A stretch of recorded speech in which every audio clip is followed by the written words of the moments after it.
আর বন্ধুরা, তোমরা কেমন আছো? আমিও ভালো আছি। আজকে আমি তোমাদের জন্য একটা নতুন রেসিপি নিয়ে এসেছি। আজকে আমি বানাবো হচ্ছে লোটে মাছ। দেখেছো? লোটে মাছটাকে কেটে লবণ হলুদ মাখিয়ে রেখে দিয়েছি।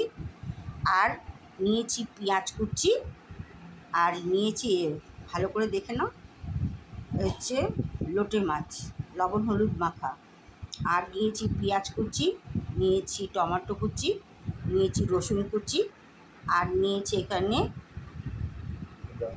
আর এর মধ্যে নিয়েছি মূলো সেদ্ধ করে নিয়েছি, হালকা করে একটু সেদ্ধ করে ভাপিয়ে ফেলে দিয়েছি জলটা। আর নিয়েছি আলু, এইভাবে কেটেছি, ঠিক এইভাবে আলুভাবে কাটতে হবে, আর এইভাবে মূলোটা কাটতে হবে। আর এই যে নিয়েছি, এখানে বাটা নিয়েছি হচ্ছে লঙ্কা, আদা, জিরে, শুকনো লঙ্কা, আদা, জিরে, আর পরিমাণ মতন হলুদ, আর পরিমাণ মতন লবণ, এটুকু দিচ্ছি। এবার আমি কিভাবে করছি সেটা দেখতে হলে তোমাদের পুরো ভিডিওটা দেখতে হবে। পুরো ভিডিওটা দেখার জন্য তোমাদের এটা না দেখলে তোমরা বুঝতে পারবে না আমি কিভাবে তৈরি করছি।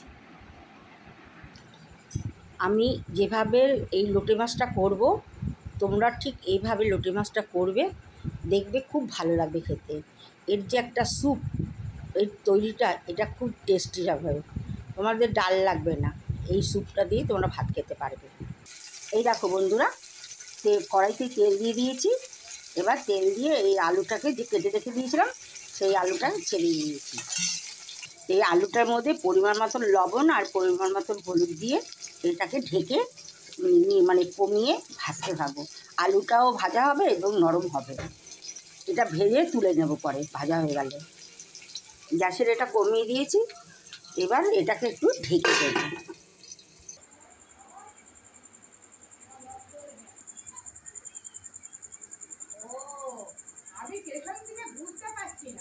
এবার এই তেলের মধ্যেই মূলোটা দিয়ে দেব। মূলোটা দিয়ে দিয়েছি। এবার মূলোটাকে একটু হালকা ভেজে নিয়ে আবার তুলে নেব। মূলোটা ভেজে আলু আর মূলো একসঙ্গে রেখে দেব। এই দেখো বন্ধুরা, আলুও ভাজা হয়ে গেছে লাল লাল করে, এবার মূলোও ভাজা হয়ে গেছে। এবার আমি এই তেলের মধ্যে প্রথমে দেব রসুন থেতো করে নিয়েছি, রসুন কুচিটা। রসুনটা একটু লাল লাল হয়ে আসলে তারপরে পেঁয়াজটা দেবো। রসুনটা দেওয়া হয়ে গেছে, এবার পেঁয়াজটা দিয়ে দিয়েছি। এবার পেঁয়াজটাও হালকা ব্রাউন ভাবে আসলে তারপরে টমেটোটা দেবো। ভাজা ভাজা হয়ে গেছে, এবার টমেটোটা দিয়ে দেবো।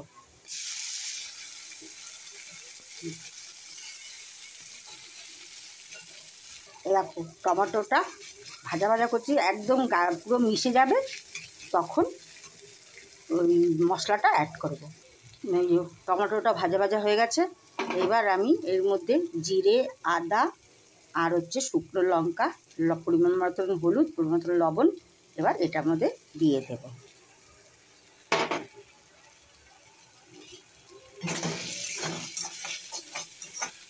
এখানে দিয়েছি গরম জল বসিয়ে দিয়েছি, এর মধ্যে গরম জল দেব।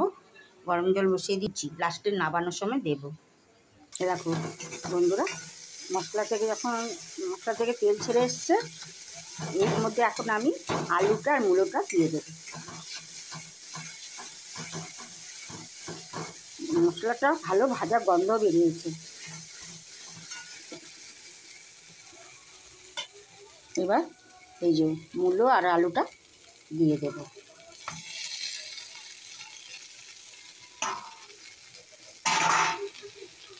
আলুটা আর মূলোটাকে ভালো করে কষিয়ে নিয়ে তারপরে গরম জল দেব। এমনি অর্ধেকটা সেদ্ধ হয়ে গেছে দেখো আলু, আর একটু জল দিয়ে গরম করে নেবো, তাতেই হয়ে যাবে। দেখো বন্ধুরা, কি সুন্দর কালার এসে। এবার গরম জল দিয়ে দেব।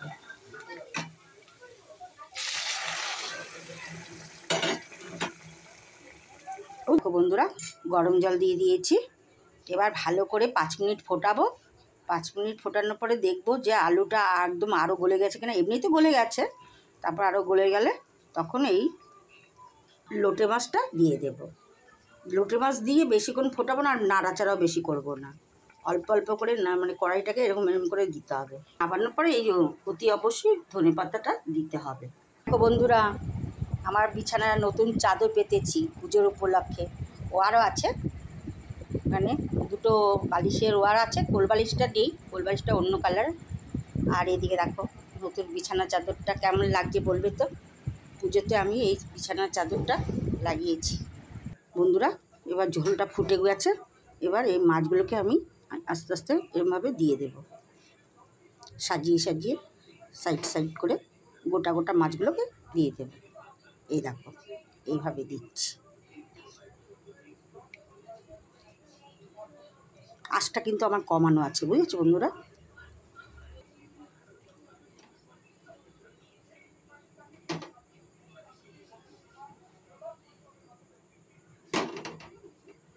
মাছটা খুব টাটকা ছিল জানো তো বন্ধুরা। এই মাছটা 150 টাকা করে বলেছে, চিন্তা করতে পারো। তাও 100 টাকা করে বলেছি, দিয়ে গেছে। 150 টাকা করে এই মাছ। এবার একটু নেড়ে দিতে হবে, বুঝলে বন্ধুরা। এই যে এখন নেড়ে দিলে কোনো অসুবিধাই নেই, এরপরে বেশি নাড়া যাবে না, কারণ তাহলে মাছ ঘাটা ঘাটা হয়ে যাবে, ঘাটা ঘাটা। এবার একটু ঢেকে দেবো। এবার দেখো মাছটা সে ফুটে গেছে, এবার ধনে পাতাটা কুচিগুলো দিয়ে দেব।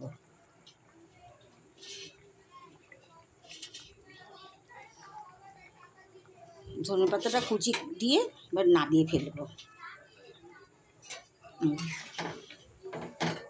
বেশি ঘাটাঘাটি করলে মাছগুলো ভেঙে যাবে, তাই অল্প হালকা আলা ইসেতে এবার ঢেলে দেখা। এই দেখো বন্ধুরা, এটা হচ্ছে আমার লোটে মাছের স্যুপ বা ঝোল যাই বলো, মূলো দিয়ে, আলু দিয়ে আর ধনে পাতা দিয়ে। এইভাবে তোমরা করে একবার খেয়ে দেখো, হেভি টেস্ট লাগে, হেভি টেস্ট। আমি বললাম তো, একবার অত্যন্ত তোমরা করে খেয়ে দেখো। এই মূলো দিয়ে, বিশেষ করে মূলো, শীতকালে তো এগুলো খায় মূলো দিয়ে। হ্যাঁ, তাহলে প্লিজ বন্ধুরা দেখো কিন্তু এই রান্নাটা অতি অবশ্যই।